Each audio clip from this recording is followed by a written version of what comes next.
और भाई CUT aspirants बस थक गए इतनी सी प्रिपरेशन करके। सोचा था बोर्ड जब खत्म होंगे तो अप्रैल में जमकर सीयूटी की तैयारी करूंगा। देखते ही देखते पता ही नहीं चला कि कब 19 दिन चले गए। और अब आप सभी को लग रहा है कि यार इतना सारा सिलेबस मेरा बाकी है और एग्जाम बहुत पास आता जा रहा है, कैसे मैं जल्द से जल्द अपना सिलेबस कंप्लीट करूं और प्रिपरेशन करूं। आपको जितना मन भर के प्रोक्रास्टिनेशन करना था आपने कर लिया, जितना मन करके आपका डिस्ट्रैक्शन करना था, यूट्यूब शॉर्ट्स देखने थे, इंस्टाग्राम रील्स देखनी थी, अब आप सभी ने वो सब कुछ कर लिया। अब टाइम आ चुका है थोड़ा सा सीरियस होने का। देखो गाइस, सीयूटी एक इतना भी आसान एग्जामिनेशन नहीं है कि आप इसको बिल्कुल ही इग्नोर कर दो कि यार सीधा मैं एग्जाम के 10 दिन पहले पढ़ाई करूंगा and that would be enough. बहुत सारे बच्चे एग्जाम दे रहे हैं, थोड़ा सा सीरियसनेस रखने की जरूरत है। एंड आज के इस वीडियो में मैं आप सभी के साथ बात करने जा रहा हूं आप सभी सीयूटी एस्पिरेंट्स के एक डिटेल्ड आइडियल रूटीन के बारे में और एक ऐसे टाइम टेबल के बारे में जो आपके लिए सबसे रियलिस्टिक टाइम टेबल रहेगा और आपको फॉलो करने में थोड़ा आसानी रहेगी। एंड गाइस, आगे बढ़ने से पहले ना ये कोट आप सभी को पढ़ना चाहिए जिससे थोड़ा सीरियसनेस आपको आए। एंजॉय टुडे और रेग्रेट टुमारो। आखिरी के आपके ना 20 से 25 दिन बचे बस सीयूटी एग्जाम होने में। अगर ये 20 से 25 दिन के अंदर भी आप सीरियस नहीं होते, अभी भी आप लोग वही डिस्ट्रैक्शन में डूबे होते हैं, वही आप सभी इंस्टाग्राम और यूट्यूब पर डूबे होते हैं, तो आप ये याद रखिएगा आगे चल के ना आपको बहुत हेवी रेग्रेट होगा कि काश मैंने ये 20 से 25 दिन बस ये एक महीना अपनी अच्छे से एनसीईआरटी पढ़ ली होती, तो आज जब मेरी काउंसलिंग हो रही है, आज जब मेरे ड्यू एडमिशन प्रोसेस चल रहा है, मेरी यूनिवर्सिटी का एडमिशन प्रोसेस चल रहा है और मेरा थर्ड राउंड आ चुका है, मुझे अभी तक कोई सीट ही नहीं मिली, तब आप सभी को रिग्रेट होगा कि यार काश मैंने वो 25 दिन में मेहनत कर ली होती तो पहली कट ऑफ में मेरा नाम आ जाता। सो इसीलिए मैं आज बोलूंगा आज आप मेहनत कर लीजिए जिससे कल आप पहली कट ऑफ के अंदर एडमिशन पाके एंजॉय कर सके। नाउ गाइस, अभी मैं आप सभी को ना पूरी ये ब्लॉक्स भी समझाऊंगा, बहुत आपको हेल्प होगी। नाउ सबसे पहली चीज, जो हमारे हार्ड स्टडी करने वाले स्टूडेंट है ना, आपको भी ये चीज बहुत रिलेटेबल लगेगी कि यार आप लोग ये देखते हो कि मैं सुबह उठ के मैंने थोड़ा स्क्रोलिंग करा, थोड़ा इधर उधर टाइम वेस्ट करा और मुझे ये फील हुआ कि यार अब मॉर्निंग में ना मेरा पढ़ने का मन नहीं करता।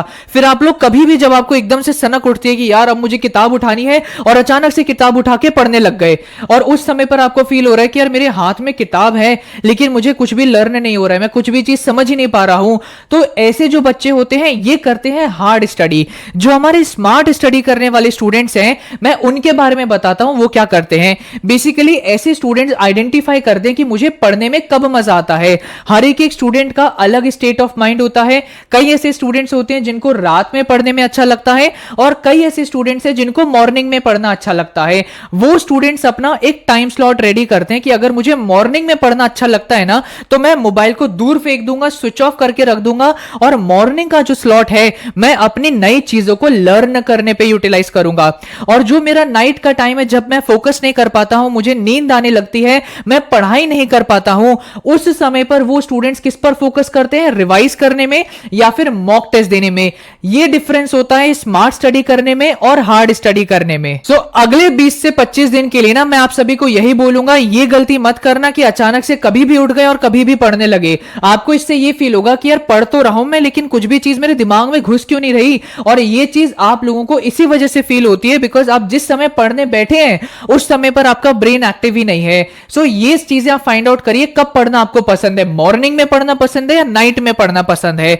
इसके बाद कई बच्चे बोलते हैं कि भैया अब मैं ना अपना टाइम टेबल बना रहा हूं बड़ा स्ट्रिक्ट वाला, एंड उसके साथ साथ मैं क्या कर रहा हूं अपनी टू डू लिस्ट बना रहा हूं। अब कई बच्चे क्या होते हैं ना अपना टाइम टेबल कैसा बनाते हैं कि यार मैं 10 से 12 बजे तक भैया ये पढ़ूंगा, आप भी ये करते होंगे। फिर उसके बाद मैं 12 से 2 बजे तक ये पढ़ूंगा, 3 से 5 बजे तक ये पढ़ूंगा, 6 से 7 ये पढ़ूंगा। अब आप सभी को कई बार ये देखने को मिलता होगा कि यार मैं आज थोड़ा लेट उठ गया, घर में थोड़ा काम था, इस वजह से जो मेरा 10 से 12 का स्लॉट था ना मैं अपने स्टडी रूम में 10:15 पर आया। यार 10:15 बज गए यार, ऐसा करते हैं 15 मिनट और वेट करता हूं, 10:30 से पढ़ना स्टार्ट करूंगा, 10:30 से पढ़ना स्टार्ट करूंगा। 15 मिनट के लिए आप लोग इधर उधर रिलैक्स करने लग गए, फिर गलती से 10:30 से 10:40 हो गया। अब आपको ये फील हो रहा है कि यार 20 मिनट ही बचे, अब 11 बजे से पढ़ना स्टार्ट करूंगा। तो अब आप लोग क्या टाइम टेबल बनाते हो, यार अच्छा 2 घंटा पढ़ाई करनी थी ना, चलो कोई नहीं, 10 से 12 का टाइम टेबल सोचा था, कोई नहीं, अब 11 से 1 बजे तक पढ़ाई करूंगा। आप सभी के जो पढ़ाई के जो टाइम टेबल स्लॉटिंग करते हैं ये इस तरीके से आपके प्रोक्रास्टिनेशन की वजह से खिसकती जाती है। सच बताना गाइस, आप सभी के साथ भी ये प्रॉब्लम होती है कि नहीं होती? नाउ गाइस, आप सभी को इसीलिए मैं रेकमेंड करूंगा कि इस तरीके की ना स्लॉटिंग वाले टाइम टेबल बनाने की बजाय ब्लॉक टाइम टेबल बनाइए। भैया ये क्या होता है, अभी मैं इस तरीके से आप सभी को सिखाऊंगा ना अपना रूटीन बनाना, कि आप सभी की बहुत मदद होगी। लेकिन ये जो मैं आगे आपको बताऊंगा, ये मैंने बहुत सारे स्टूडेंट्स के साथ डिस्कस करने के बाद, उनके ऊपर टेस्ट करने के बाद, जब वो उनके ऊपर सक्सेसफुल हुआ, तब मैं आप सभी को यूट्यूब पर ये चीज बता रहा हूं। एंड आप सभी को सीयूईटी की कसम है, चैनल सब्सक्राइब जरूर कर लीजिएगा ना। बस गाइस, आप सभी से मेरी एक रिक्वेस्ट है, आपके अगले 20 से 25 दिन ना मुझे दे दीजिए। ये अगले 20 से 25 दिन ये जो मेरी ब्लॉग स्ट्रैटेजी है इसको दे दीजिए ना। आप सभी को क्या करना है, आज आपने जो पढ़ना था पढ़ लिया, अब अगले जो 20-25 दिन है इसके टारगेट बनाना स्टार्ट करिए। आप सभी एक पेपर लीजिए, उस पेपर के अंदर ना ये 4 तरीके के ब्लॉक्स बना लीजिए ना। सबसे पहला जो आपका स्लॉट होना चाहिए ये मॉर्निंग का स्लॉट होगा। अब आपने मेरी बात मान के ये आइडेंटिफाई किया कि यार मुझे मॉर्निंग में पढ़ना पसंद है या मुझे नाइट में पढ़ना पसंद है। सो जिनको नाइट में पढ़ना पसंद है वो इस तरीके से मोल्ड कर सकते हैं। अभी मैं उन स्टूडेंट के पॉइंट ऑफ व्यू से बता रहा हूं जिनको मॉर्निंग में पढ़ना पसंद है। नाउ बेसिकली गाइस, जब आप सभी का ना प्रोडक्टिव टाइम होता है दैट इज मॉर्निंग का, तो आप सभी को अपना प्रोडक्टिव टाइम देना चाहिए नई चीजों को लर्न करने के लिए। अब आप सभी को देखने को मिलता होगा कि भैया ऐसे कई सारे डिलीटेड चैप्टर्स हैं डोमेन्स के अंदर जो मैंने अभी तक नहीं पढ़े हैं। तो मेरा आपको ये रिकमेंडेशन होगा कि जो आपका मोस्ट प्रोडक्टिव टाइम है आप डोमेन्स की नई चीजों पे लगा दीजिए। सो आपका टारगेट रहना चाहिए कि यार मैं मॉर्निंग के अंदर ना डोमेन्स के जो डिलीटेड चैप्टर्स हैं या कोई ऐसा चैप्टर है जो मुझे अच्छे से नहीं आता है उसकी लर्निंग पे या उसकी अंडरस्टैंडिंग पे मैं लगाऊंगा। इसके बाद जो मेरा ये फर्स्ट के बाद सेकंड स्लॉट आएगा ये मेरी आफ्टरनून का होगा ना। आपने भी ऑब्जर्व किया होगा कि भैया जब मैं खाना खा लेता हूं, खाना खाने के बाद मैं थोड़ा टीवी देखता हूं, आराम से बिस्तर पर लेट जाता हूं, तो बड़ा लेजीनेस हो जाता है, उबासी आने लगती हैं और मैं नई चीजों पर ना फोकस नहीं कर पाता हूं ना। स्टिल गाइस, आप सभी अपने आप को फोर्स करोगे कि भाई पढ़ पढ़ पढ़, नई चीज लर्न कर, आप प्रोडक्टिविटी नहीं ला पाओगे। सो इस सिचुएशन में मैं आपको बोलूंगा कि जब आप सभी का ना अनप्रोडक्टिव फेज चल रहा हो, वहां पर या तो आप मॉक टेस्ट दे दो या तो आप लोग रिवीजन कर लीजिए। सो यहां पर जो भी आपने चैप्टर सुबह पढ़ा है आप उसकी रिवीजन पर लगा दीजिए। कोई ऐसा चैप्टर है जो अभी तक आपने नहीं पढ़ा है उसकी रिवीजन पर आप अपने आफ्टरनून का टाइम लगा दीजिए। ये आपका आफ्टरनून का स्लॉट रहना चाहिए। इसके बाद आपका अगला जो थर्ड स्लॉट है ये इवनिंग का रहना चाहिए। नाउ इवनिंग में आपके फादर ऑफिस से आते होंगे, आप सभी अपने घर पे पूजा करते होंगे, थोड़ा सा टाइम स्पेंड करते होंगे, तो आपका जो थोड़ा माइंड है ये फ्रेश होता होगा और इस समय पर अगेन आपका प्रोडक्टिव मोड स्टार्ट हो जाता है। सो इवनिंग में भी आपको फोकस किस चीज पर करना चाहिए, कोई नई चीज लर्न करने में।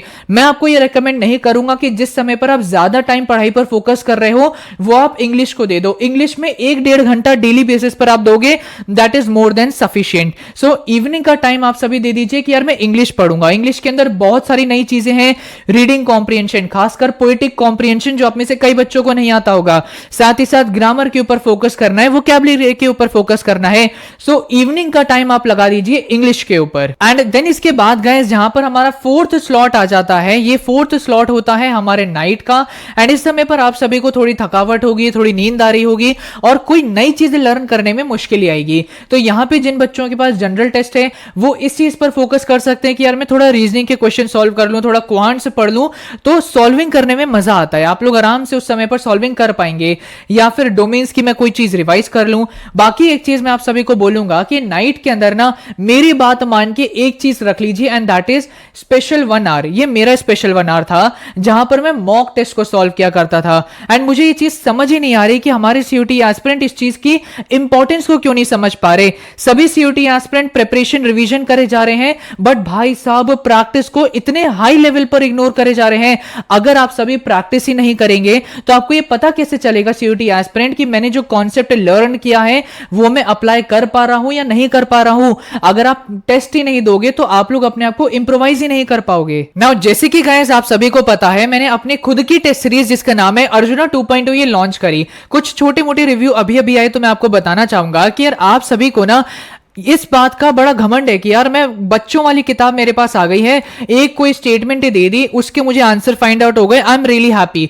बस उतने जो लगातार छोटे मोटे क्वेश्चन आप सॉल्व करते जा रहे हो, आपको confidence and even over confidence आता जा रहा है कि यार ये बढ़िया है, इसी तरीके के सीयूटी में क्वेश्चन आएंगे। ऐसा नहीं है, आप सभी से बहुत सारे कॉन्सेप्चुअल बेस्ड क्वेश्चंस भी पूछे जाते हैं। मैंने आप सभी को अर्जुना 2.0 के अंदर बहुत रिसर्च करने के बाद high quality and most expected questions provide करे हैं। आप ये रिव्यू पढ़ सकते हैं एंड इवन बवाल चीज बनाई है, इस चीज को भी आप पढ़ सकते हैं। लिटरली गाइस ऐसे ऐसे क्वेश्चंस आपके लिए डिजाइन करे गए हैं ना कि आपका माइंड फ्रेश हो जाएगा ये पढ़ के कि भाई साहब जो कॉन्सेप्ट मैं अभी अभी पढ़ के आया हूं, अच्छा इस तरीके से अप्लाई होता है।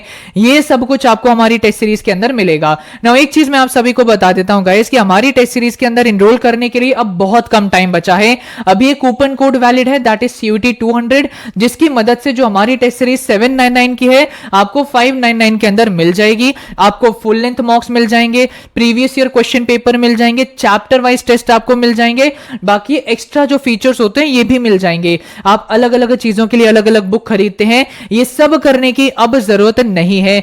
एक टेस्ट सीरीज लेके पूरी हेल्प आप सभी को मिल जाएगी। कहां से अर्जुना 2.0 में एनरोल करना है, ये मेरा ऐप है, इस पे डाउनलोड करके आप एनरोल कर सकते हैं। साथ ही साथ मेरी एक वेबसाइट है जिसका लिंक आपको पिंड कमेंट में मिल जाएगा, वहां से भी आप एनरोल कर सकते हैं। मैं अपनी टेस्ट सीरीज को यार बहुत ही जल्द बंद करने वाला हूं, सो प्लीज आप ट्राई करिए, जल्द से जल्द इसके अंदर आप एनरोल कर लें।